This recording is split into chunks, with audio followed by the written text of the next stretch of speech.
Well, welcome to those of you who are joining us for this second masterclass. If it's the first time you're joining us, a big welcome.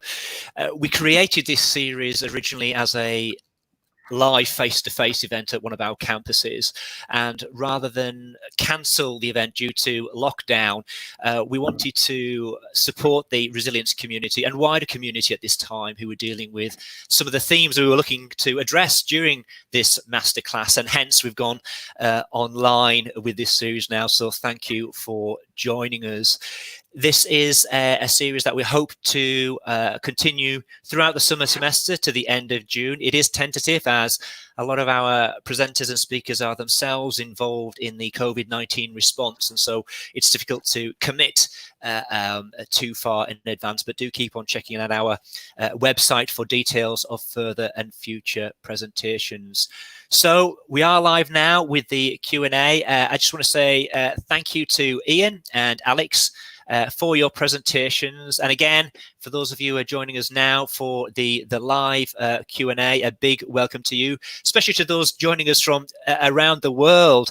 And we've been amazed because other than Antarctica, we actually have every continent represented here with us. So thank you for traveling with us on this journey of becoming. So if you haven't already submitted a question or comment to our panel, there's still time to do so using the comment box below on this page. And if we can't address every comment during this live session, we will actually review those comments, and our panel will address these in a subsequent discussion document, which will be made available to you. So please do send us your comments and questions. But we'll start now with a question from Sarah, and Ian, maybe you'd like to pick this one up first. Yeah.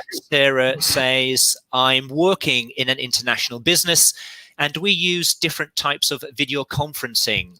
How can we really ensure the conversations we have over the internet are secure? Ian, do you want to lead with that one, please? Sure. Sarah, thanks very much for that. In fairness, it's probably one of the most popular questions that we have at the moment. And I think that a lot of people who were used to trying to create a secure environment, both within their business and their personal lives, are having to get used to an entirely new environment. And sometimes our security concerns are, they fall down on our level of importance. What we've got to look at, there's a whole variety of different video conferencing suites, different video conferencing software. And I sort of pose the question, if you're wanting to discuss, certainly on a business or an industry spectrum, some secure methods in a normal environment, would you consider doing that on something that you've obtained for free from the internet? Research the conferencing suites that you have. If you use one through work as well, try and use perhaps the more business orientated version of that, because all the people that you'll be speaking to will be used to that. If you're going to download new software, do it from a trusted site, do it from the organization's own site, do it from the App Store, the Google Store, something like that. Please do not follow links because you're unsure where those links will take you, and they may be corrupting your systems and subsequent conversations that you have in relation to that. A lot of the video conferencing suites, they will use sort of hexadecimal numbers where each meeting has its own identifier.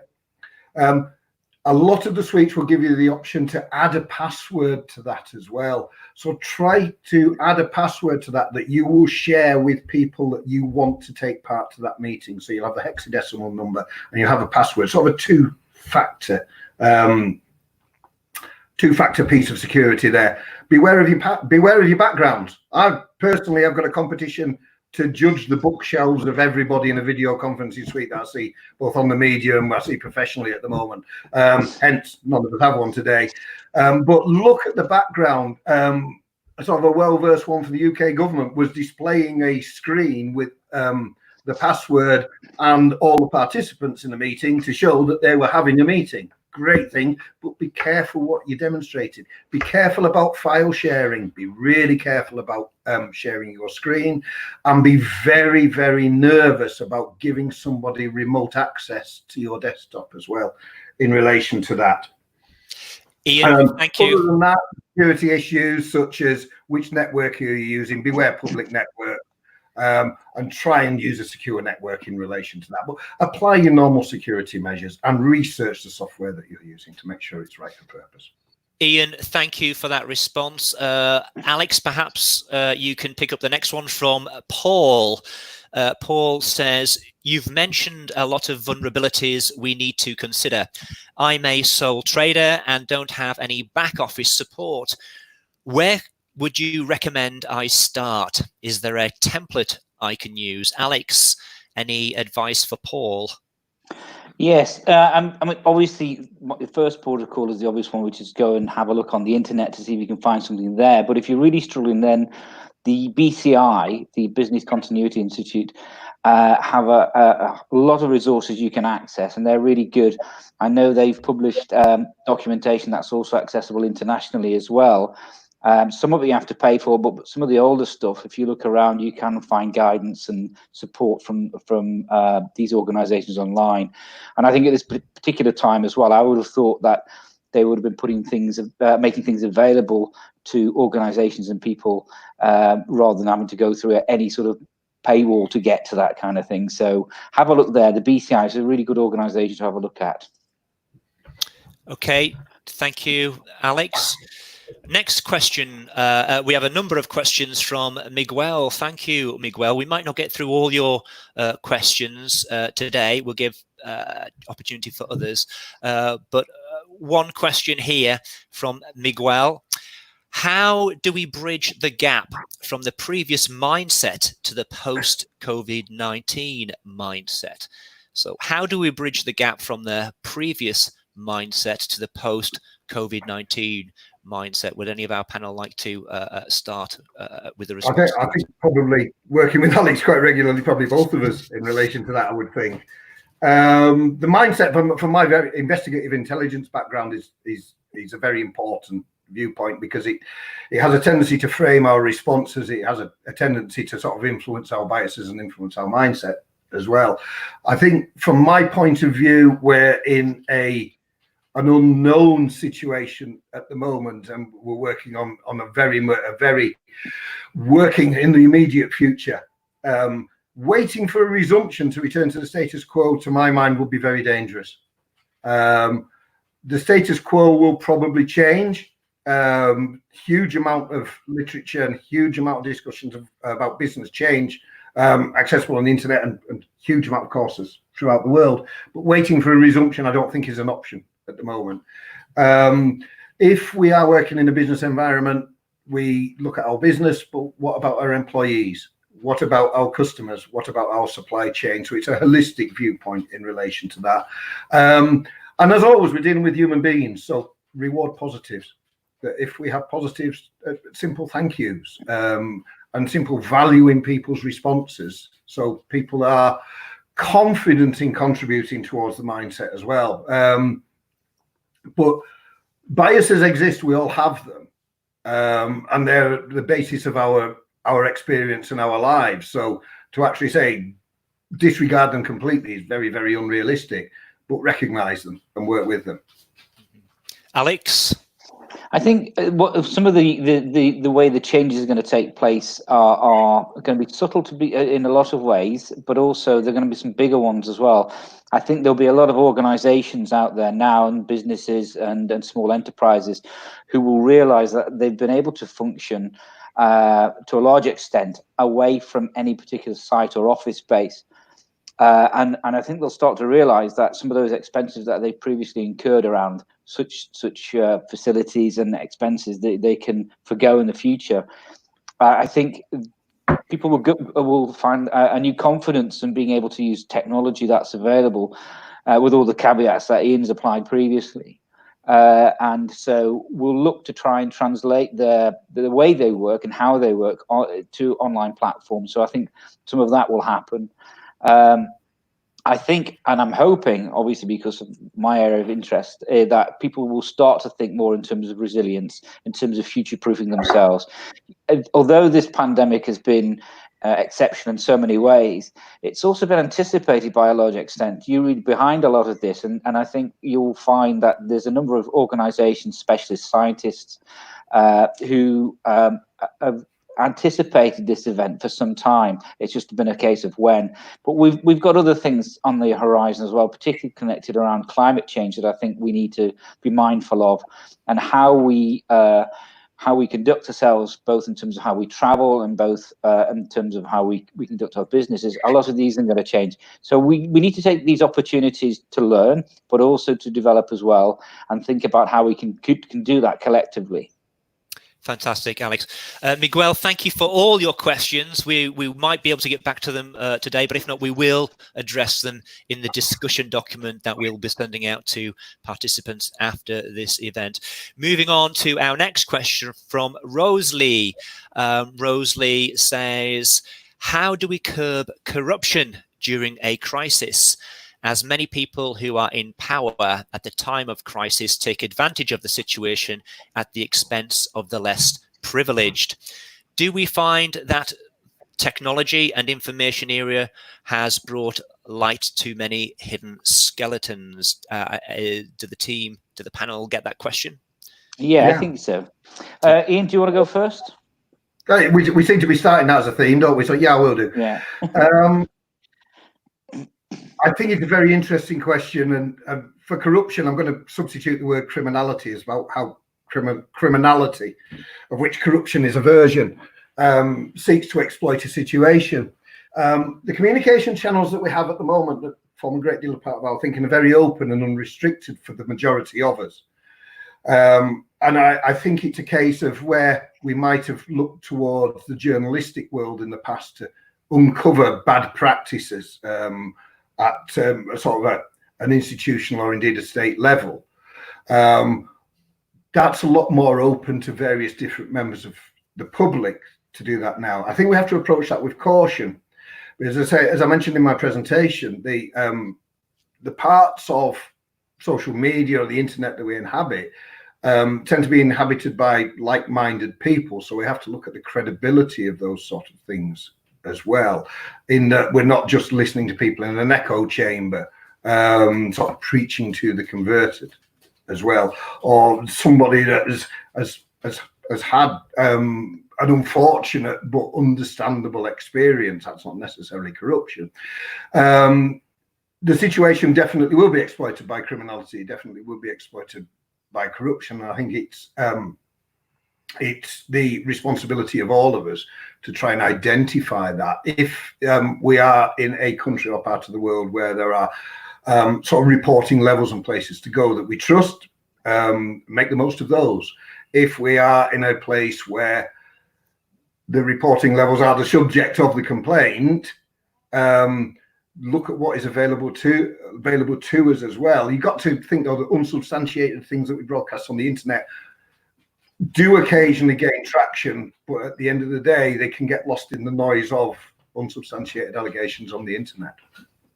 Yeah, I would agree. I think it's difficult because it depends on where in the world you are. But actually, it's things like having a free press and access to a free press, and one that doesn't hold bias in any large extent. That's really important. It's about having democratic processes in place where there is accountability. Over recent time, we've seen the growth and protection of people like whistleblowers, which I think has been absolutely critical. But it's also about using those platforms that Ian talks about, those social network environments. For the good, there's a lot of bad things that happen on those platforms, but there's also a lot of good things that happen. And one of those things for me is giving the average man on the street, an average woman on the street, a voice that they ordinarily wouldn't have. And it's about being able to separate out some of that chatter from some of the noise that would drown out the voices of concern. So I think we've got to use these things wisely and encourage their use wisely, while at the same time holding people in power to account for their actions. But Ian's right, it's about criminality at its basis level, really. Thank you, Alex. I think there's an interesting point as well for those of you in the UK. You may have seen on the BBC News a number of constabularies are actually finding that their arrests for drug crime and gangs are increasing during lockdown. The very nature of lockdown is, people shouldn't be out on the streets. So if you are a drug dealer or if you're involved in those kind of networks, you stick out like a sore thumb now more than ever if you're trafficking things. So that's a flip side to lockdown that perhaps we could consider. I think one of the things to forecast, Stephen, as well, is that as we return to previous states or a version of previous states as well, and as we're looking towards business resilience and commercial resilience, we're also looking towards criminal resilience. So that, the criminals will be seeking to reinforce themselves, to re-establish their territories, etc., etc. And I think that's something that we can forecast and we've got to prepare for. Thank you, Ian. One more question from James, and it is specifically for Ian, but Alex, feel free to help Ian out on this one if he needs to be helped out. James asks, how do we mitigate the risk of cognitive bias, confusing dross with gold? Ian. Thanks, James. I think you've been speaking to my current crop of students and trying to test me as best you possibly can, as they do on a daily basis. I think we've been talking about biases in the answer to one of the previous questions as well. And as the quote on the presentation from the previous Director General of the Security Service said, that the ability to filter out the dross from the gold in the intelligence takes a brave person. It takes a very, very informed person as well. As human beings, we tend to have a tendency to cling hold of something just in case as well. And the technical world in which we live allows us to do that digitally and store things an awful lot wider. From my point of view, rather than going fishing for intelligence, be it in a security world, an investigative world, or a commercial world, it comes down to setting your aims and objectives before you start. If you are looking for a collection plan, your collection plan has an aim. And what is that aim? And it isn't necessary to disregard things that don't meet that aim, but it is to clear the ground under your feet, take baby steps and work on what you have as well. Big thing about that is the provenance. Where does the information come from? What is the credibility of that information? And we can't disregard information from somebody because perhaps they've cried wolf multiple times in the past. We've got an ethical and a moral duty to look at things all the time. In the UK, we have a legal duty to investigate all avenues of inquiry. And we have a look at that as well. But we've got to prioritise and we've got to put a proportional mind in relation to that. It's a fascinating question. And in a different format, one I'd love to discuss with you, James, much longer. But I hope I've sort of given you an inkling as to what my feelings are on it in the first place. Thank you, Ian. Alex, would you like to add to anything that Ian has said? Only in the sense that when in terms of cognitive bias and being pushed in particular directions, it's just being mindful about if somebody's positing something, particularly on social platforms, in a particular way, or you've got to think about where it's coming from and what that represents. I think it's about questioning constantly what you're hearing and checking the veracity of the information you're receiving. I think that's really important. And it's really hard to avoid cognitive bias, and but being clued into and tuned into some of the vulnerabilities that we all experience because of this, because we hold certain views and mindsets around certain things, is really important. So it's about starting off from a position of being informed and being aware of what your own vulnerabilities are in relation to where you get your information from. I think it's what we discuss with students on a daily basis, and I'm sorry for butting back in again, really, that we have biases and we like to hear things that confirm our opinions of situations and our opinions of the world. But don't disregard them because it's part and parcel of who we are. But try to approach things from an independent viewpoint. What is your aim? Look for both sides of the argument and try to draw a conclusion from the facts, and bring your heuristics and your experience of the world into your action after that. But try to maintain that independent viewpoint, work from the facts and draw a conclusion from the facts before you design a response. Fantastic. Thank you, Ian. Thank you, Alex. Well, that is all we have time for this week. I'd just like to thank everyone for all your questions, and thank our tech team for keeping us live today. Thanks to, of course, to you, Ian and Alex, for sharing your insights with us today too. I think it's fair to say that crisis reveals the man. It can bring the worst out of us. It can bring the best out of us. And if you're like me, you'll have been really inspired to see people around the world showing the best of themselves at this time. They've been stepping up to the mark, often in a voluntary capacity, to serve the vulnerable in their community at this time. But if you are a charity or an organization serving at this time, how do you cope in times of crisis? And what happens when mass numbers of volunteers spontaneously turn up at your organization wanting to help in a crisis? Well, these are some of the dilemmas we'll be considering in our next session, when we're joined by Professor Duncan Shaw and Andrew Beforth, OBE. Duncan has authored numerous works on volunteering in emergencies, including the International Standard for Planning the Involvement of Spontaneous Volunteers.